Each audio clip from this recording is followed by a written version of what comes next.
कपड़े धोने वाली बहू। शादी के पहले से ही विभा को कपड़े धोने का बड़ा शौक था। कभी नल के नीचे तो कभी तालाब के पास। अरे मेरी नीली वाली लुंगी नहीं दिख रही है। विभा की अम्मा कहाँ रखी है लुंगी? अरे वो तो विभा ने परसों ही धोकर रखी थी आपकी अलमारी में, देखो वहीं होगी। वो ना मैंने आज धो दी, मुझे लगा कि गंदी हो गई होगी। अरे कैसे गंदी हो गई थी, उसे तो मैंने पहना भी नहीं। हे भगवान, इस लड़की के कपड़े धोने की आदत से परेशान हो गया हूँ मैं। जितना तो घर में राशन नहीं आता उससे कहीं ज्यादा डिटर्जेंट पाउडर का खर्चा है। इसकी शादी करवा दो, शादी जाए अपने घर में ही करे काम, फिर चाहे घर के कपड़े धोने हो या पूरे गांव के। हाँ ठीक बोल रही हो, देखता हूँ मैं कोई लड़का। वो दिन भी आ जाता है जब विभा को देखने लड़के वाले आ जाते हैं। लड़की मुझे अच्छी लगी। होने वाली सास कहती है, बेटी अगर कुछ पूछना है तो पूछ लो। वैसे तो हमारी लड़की बहुत ही शर्मीली है, जो बोल दो वो मान लेती है, इसे क्या पूछना होगा। अरे कैसी बात कर रही हो माँ, मुझे इन लोगों के घर रहना है, सवाल तो कई है। हाँ हाँ बेटा पूछ लो ना, क्या पूछना है। आप लोगों के घर कपड़े कौन धोता है? सास का मुंह बन जाता है। देखो अगर तुम ये कहना चाहती हो कि तुम्हें कपड़े धोने नहीं आते तो सुन लो, कपड़े मैं ही धोती हूँ, लेकिन तुम्हारे आ जाने के बाद मैं रुमाल तक नहीं धोऊंगी। अरे चुप रहना भाग्यवान, बहू बेचारी घर आई नहीं, उसे डराना शुरू कर दिया। वो क्या है ना बिटिया, अभी तक तो ये कल्लू की माँ ही धोती थी, लेकिन अब तुम्हारे पापा तो दहेज में वॉशिंग मशीन देंगे ही। तभी विभा की माँ बोल पड़ती है, सवाल भी पूछा तो क्या। वैसे भाई साहब, मशीन की तो फिर भी कपड़े धोने की कैपेसिटी होती है। मतलब जो बिटिया दे रहे हैं ना विभा, इसे कपड़े धोने का बहुत शौक है। ये आप लोगों के क्या, आस पड़ोस गांव मोहल्ले सबके कपड़े धो दे और उफ तक ना करे। बाहर देखा नहीं आपने कितने कपड़े सूख रहे हैं, सब हमारी बिटिया ने ही तो धोए हैं। बस भी करो ना माँ, शर्म आ रही इतनी तारीफ सुनकर।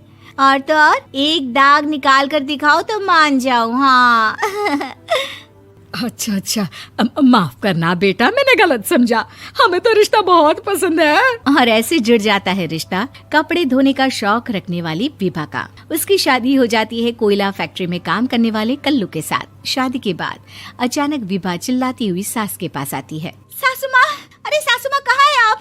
ये तो धोखा है, धोखा दिया आप लोगों ने मुझे।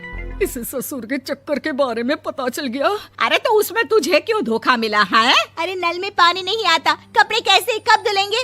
अच्छा तू पानी नहीं आ रहा उसकी बात कर रही है। तो आपने क्या सोचा? कुछ नहीं। अच्छा तेरी माँ ने कहा था कि कपड़े धोने का शौक है तुझे, याद आया मुझे। शौक बोलकर कपड़े धोने वाले मेरे जुनून को कम ना आके सासू माँ, कपड़ा धोना मेरा गुरूर है। तभी पति भी वहाँ आ जाता है। अभी मैंने इसे सनी देओल की फिल्म दिखाई है, उसी के डायलॉग मार रही है माँ। अच्छा सुन, साफ बता रही हूँ, पानी सुबह 4 से 6 और शाम को 10 से 12 आता है, समझी? विभा टाइमिंग सुनकर हैरान हो जाती है। ये क्या भूतों का मोहल्ला है? सुबह 4 बजे उठकर कौन कपड़े धोता है? 4 बजे टंकी में पानी जाता है, फिर सारा दिन धोना ना, किसने मना किया?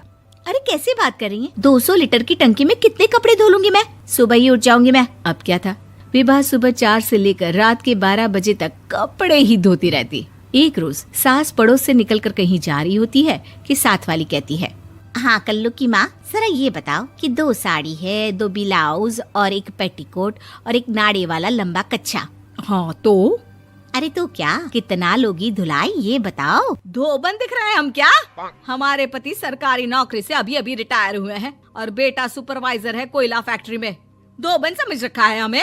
हाय रे कल्लू की अम्मा, माफ कर दो, वो तो मोहल्ले में यही सब बता रहे थे कि तुमने बहू को कपड़ा धुलवाने के काम में लगा दिया है। सास को पड़ोसन की बात सुनकर गुस्सा आ जाता है। वो घर पहुंचती है जहां घर के बाहर ही इतने सारे कपड़े सूख रहे होते हैं जितने कि किसी धोबन के घर पर। अरे ओ कल्लू की दुल्हन, बाहर निकल।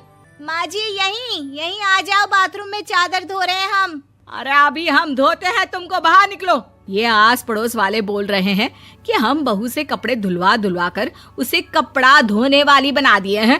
अरे छोड़ो ना माँ जी, किन लोगों की बातों में आती हो? आस पास के लोगों का तो काम ही होता है कि वो किसी तरह सास बहू को लड़ा दे। बहू सारे घर के कपड़े धोती है, ये क्या कम है? बोलिए।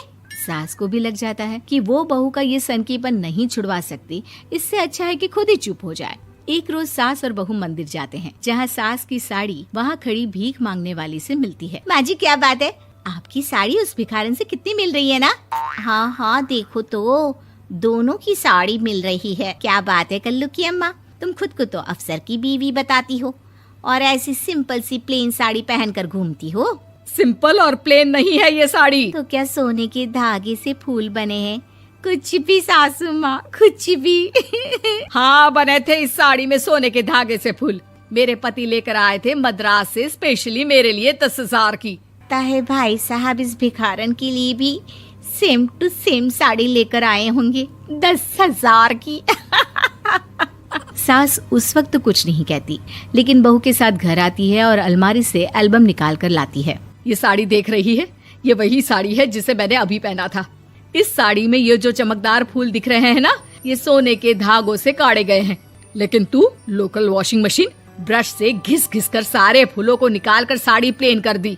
मुझे माफ कर दीजिए सासू माँ। और तो और, जब मैंने तुझे तेरी गलती के लिए कुछ नहीं कहा, लेकिन तूने तो सबके सामने मेरा मजाक ही बना दिया। क्यों? बहू को समझ में आ जाता है कि अब से उसका कपड़े धोना बंद।